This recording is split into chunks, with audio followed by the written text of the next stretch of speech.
तो गाइस हमारे paid Telegram channel पर थ्रोन ऑफ स्टील के सीजन 3 की आज 100 के ऊपर एपिसोड अपलोड हो जाएंगे। तो अगर आपको ज्वाइन करना है तो आपको लिंक डिस्क्रिप्शन बॉक्स और कमेंट बॉक्स में मिल जाएगा।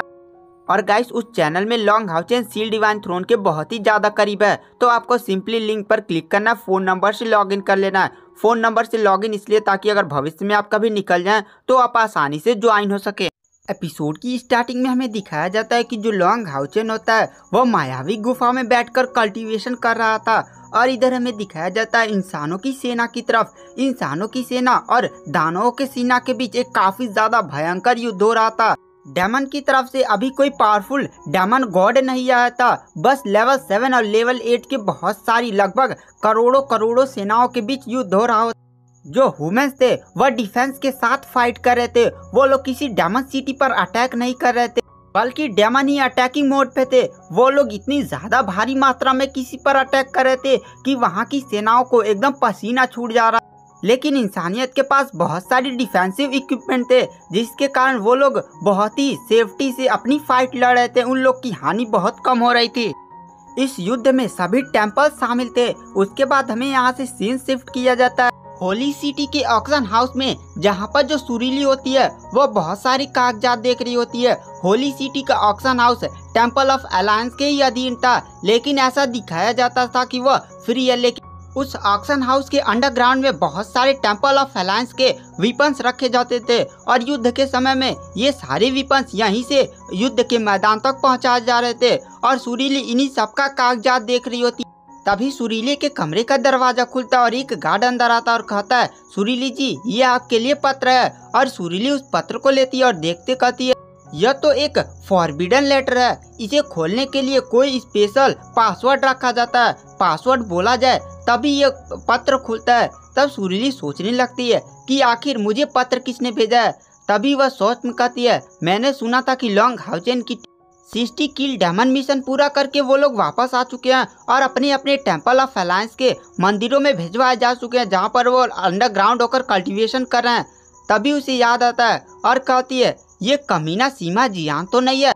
और कमीना सीमा जियान बोलते वह पत्र खुल जाता है और सुरीली काफी ज्यादा शौक हो जाती है। और उस पत्र में सीमा जियान ने अपने दिल का हाल लिखा होता है। और सीमा जियान ने लिखा होता है कि इस समय बहुत ही ज्यादा भयानक फाइट चल रही है और इस फाइट में वो भी पार्ट लेने जा रहा है।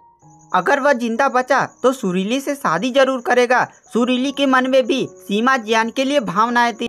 सीमा जियान ने लास्ट में लिखा था, मेरी प्यारी शुद्ध फूल। तो वहाँ पर जो सुरीली होती है उस पत्र में लिखती है, कमीने मुझे शुद्ध फूल मत कहा कर, वैसे तुझे इस फाइट में जिंदा बचना ही होगा और हर 3 महीने में तुझे एक लेटर मुझे भेजना होगा।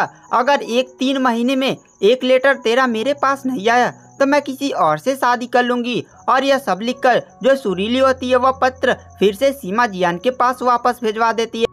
उसके बाद हमें 3 महीने के बाद का सीन दिखाया जाता है और हमें यहाँ से फिर से नाइट टेम्पल के हेडक्वार्टर के सामने वही मायावी गुफाएं दिखाई जाती हैं, जहाँ पर जो रिटेनर नाइट हानि होता है वह अपनी गुफा से बाहर निकलता है। रिटेनर नाइट हानि ने उस गुफा में जितने भी मायावी लेवल 6 की टेक्निक रखी हुई थी वो सारी सीख ली थी। और लॉन्ग हाउचेन अभी भी कल्टीवेशन की मुद्रा में बैठा था।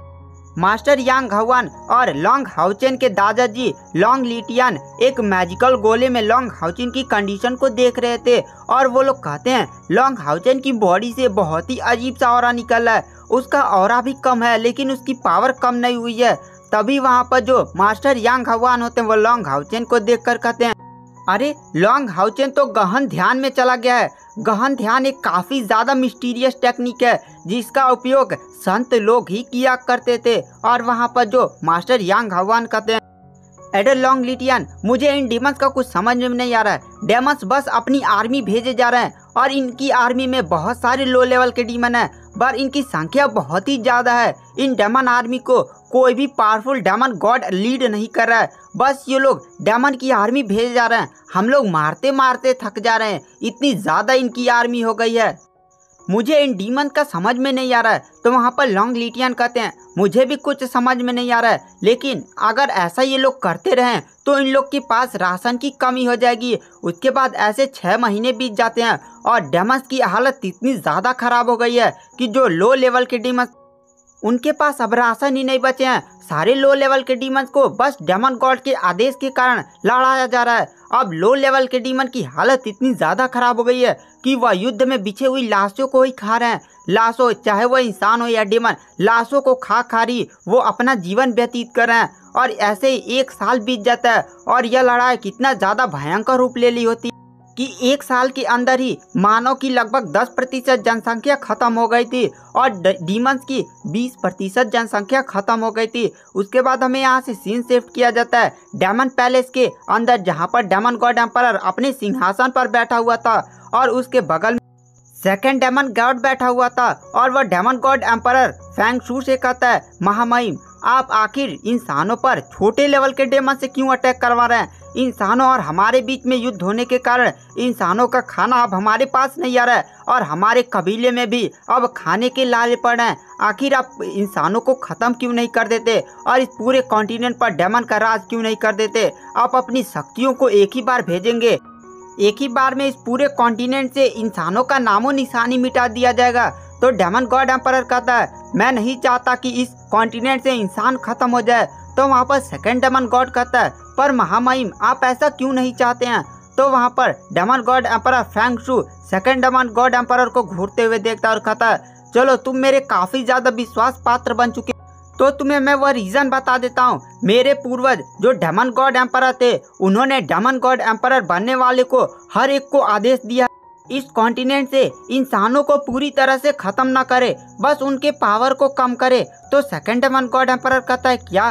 तो वहाँ पर फेंग शू कहता है, हाँ, मैं तुम्हें और एक घटना बता, तुम जानते हो हम कौन हैं और किस दुनिया से आए हैं? अगर मनुष्य इस धरती से खत्म हो गए तो हमें फिर से उसी दुनिया में वापस लौटना होगा। अगर हम वहाँ पर लौटे तो तुम जानते हो क्या होगा? और वहाँ पर जो सेकंड डेमन गॉड होता है वह कहता है, मैं जानता हूँ इसके बारे में।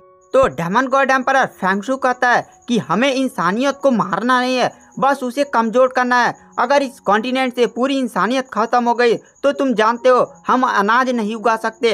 अगर अनाज नहीं उगाएंगे तो हमारे डीमन के बीच में पूरी तरह से फाइट होने लगेगी और इस कॉन्टिनेंट पर हम ही सबसे पावरफुल होंगे, लेकिन हम ही अपने के दुश्मन बन जाएंगे और ऐसा समय आ जाएगा कि हमें फिर से उसी दुनिया में वापस लौटना पड़ेगा। तो सेकंड डेमन गॉड एम्परर कहता, महामहिम, मैं आपके इरादों को समझ गया, लेकिन ऑस्टिन ग्रीफ का क्या? वो अगर पावरफुल हो गया तो आप जानते हैं उसके पास कितनी भयानक क्षमता है, हम उसका सामना कैसे करेंगे? तो डेमन गॉड एम्परर कहता है, मैं उसी के लिए तो चिंतित, मुझे समझ में नहीं आ रहा है कि ऑस्टिन ग्रीफ आखिर छुप कर कहाँ बैठा है और इस नाइट टेम्पल वालों ने उस लॉन्ग हाउचेन को कहाँ छिपा दिया।